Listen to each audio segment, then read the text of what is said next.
டேஸ்டியான அரிசி பருப்பு சாதம் எப்படி செய்கிறதுன்னு பார்க்கலாமா. இதுக்கு ஒரு 2 உலக்கு அரிசி நான் எடுத்துக்கிட்டேன். அதோட ஒரு அரை உலக்கு பருப்பு சேர்த்துக்கிட்டேன். எல்லாத்தையும் நல்லா க்ளீன் பண்ணிவிட்டு ஒரு 20 நிமிஷம் ஊற வச்சுக்கிட்டேன். ஒரு குக்கரில் எண்ணெய் அல்லது நெய் சேர்த்துக்கலாம். சேர்த்துட்டு அதோட கடுகு சீரகம் தாளிச்சிக்கலாம்.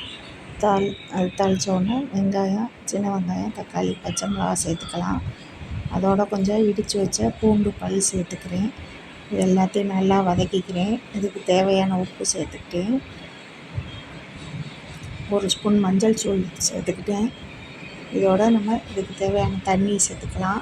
1க்கு 3 மடங்கு தண்ணி, அதாவது 2 உலக்கு அரிசிக்கு 6 உலக்கு தண்ணி சேர்த்துக்கிட்டு குக்கரை மூடிட்டு